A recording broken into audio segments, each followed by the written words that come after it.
because kung hindi kasali ang China, practically tayo lang ang namili doon sa 5 arbitrators na yon. That's the first answer to the question of Senator Tata. The second part is, sinong gumagastos dyan? Okay, ang permanent court itself is nothing but a list. But of course, pag may nagdala ng kaso doon, may gastos na yan.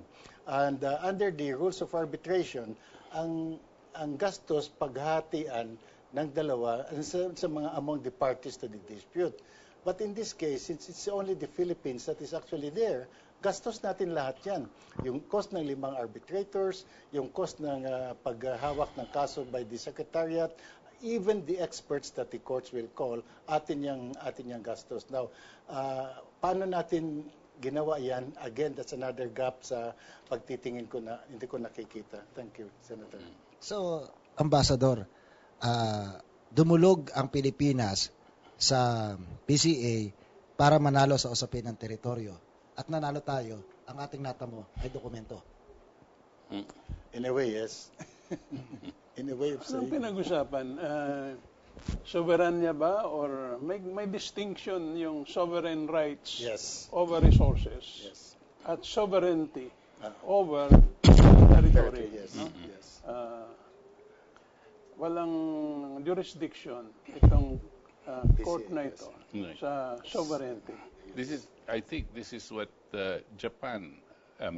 China has precisely been saying, that they do not recognize this as a court because it does not have any jurisdiction on the issues that are supposed to be confronting our two countries.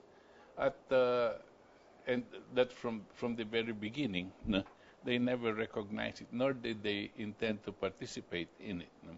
Dito nga ako nagkakapagtaka dahil arbitration means at least 2 parties or more, no? Supposed to be in conflict with a certain area. Tapos nagpumilit tayo, ayaw natin kausapin yung bansang China. No? And yet, nagpumilit tayo pumunta sa arbitration court. Iisang partido lang yung nandun. Tayo lang. No, tayo lang. No? And what is this court supposed to arbitrate if there's only one party presenting its own position? No? That is the whole point. And what I don't understand, too, is that the court supposedly decided on the 9-dash line issue of China without China presenting it to that court. No? If China did not present such a thing to the arbitration court, why will the court even react to the position of China? No? This is very dubious, if we can say it, no? Because it's as if though you only had one party who paid you, who paid the judges, no? And for the facilities and so on and so forth, and then we present our case as Philippines, and of course they will decide supposedly in our favor, and then we call it a victory. Baka Wala naman tayong kalaban. Yung 9-dash lines din, yun ang nandun sa 499 pages. Yung 501 pages. Ambassador, paano ba napunta dun sa PCA ang usaping ito? That's a very good question. Na sinabi ko kanina earlier, I started saying na something is not clear from the media or from kung bakit natin dinala doon, no? Ang masasabi lang, basta't ang lumalabas sa media, yun lang naman ang source ko ang media, wala akong inside information, is nakipag-negotiate daw tayo ng China, ayaw daw ng China makipag-negotiate, pagkatapos so napilitan tayo na isalak yan sa International Court of Arbitration. So, but there's a gap there. Now, ang sa akin is, mahirap paniwalaan, sa totoo lang, mahirap paniwalaan na in those 50 supposed negotiations since 1995, isa lang ang sagot ng China. Indisputable sovereignty since time immemorial. Ang ibig sabihin naman, kung after 50 negotiations ang tawag natin, yun lang ang sagot ng China, masyado naman tayong estupido na naghintay ganun katagal bago tayo humanap ng ibang recourses, you know. That's one thing. But going to the results of the, going to the case itself, hindi tayo, as Senator Tatad pointed out, hindi tayo dumiretso sa sovereignty issue because, as I said earlier, walang tatanggap niyan kung sovereignty issue. If it is a sovereignty issue, it has to go to the International Court of Justice, which cannot expect jurisdiction because China will not accept it. So, parang ang pinilit natin na pumunta sa Philippine Permanent Court of Arbitration, we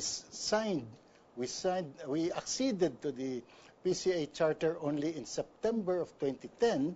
That means nakapasok na itong Aquino administration.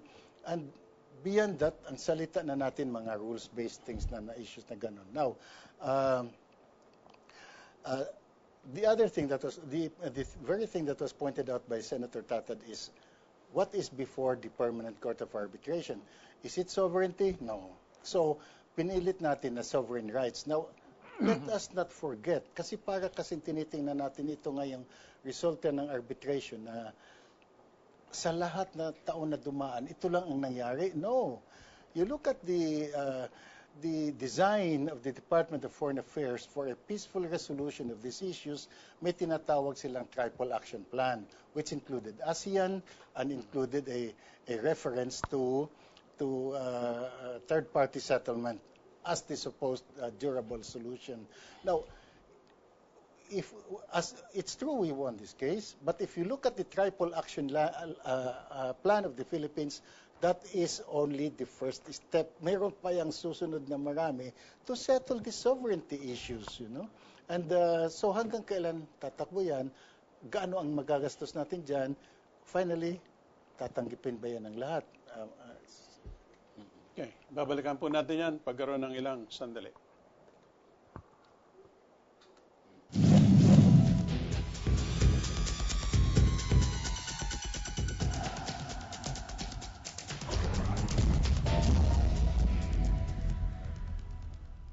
The Philippines is one of the 17 mega-diverse countries in the world. It is home to the most diverse species of life found nowhere else. It is now threatened. Our rich biodiversity provides us with medicines. It is the source of our livelihood. It sustains and nurtures us. We are all connected. Save biodiversity. We all have a hand in the future of our planet. At WWF, we make sure our hands protect our future. Through marine conservation, forest protection, climate solutions, environmental education, and many other projects that help protect the future of our planet. So lend a hand to the Earth. Lend a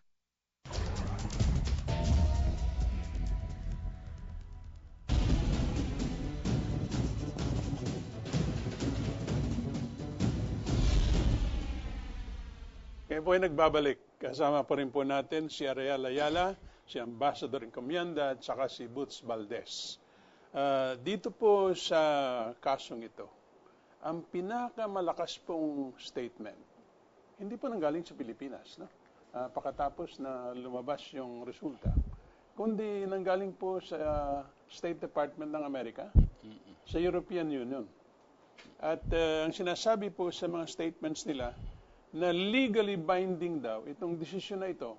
Kaya dapat tupdin daw ng China at ng Pilipinas. Pumarito pa sa Maynila yung Department of State Counselor, dating ambassador sa Pilipinas, si Christine Kini, para kausapin po yung ating Foreign Secretary si Yasay na dapat irespeto daw yung desisyon. Ako'y nagtataka. Tayo po ang main party dito. Tayong dumulog sa arbitration court. Tayo ang nananalo, pero tayo ang kinakausap at pinagsasabihan na irespeto nyo yung desisyon. Masyadong nakapagtataka ito, ano? Pero, Ambassador, paano natin iintindihin yung salitang binding itong ruling? Doon mismo sa partido na nagsabi from the very beginning, hindi namin kinikilala yung proseso at hindi namin kami kailangan pasundin. Ang masasabi ko lang is, hindi ko sinasabi on my own. Magbasa kayo ng mga sources even from the United States. Like for example, Professor Myron Nordquist of the University of Virginia. Si Amerikano ito nagsasalita, professor, and among the acknowledged international law experts, hindi daw valid yung arbitration. That's one thing. So, kung pipilitin mo na susundin, ang dating sa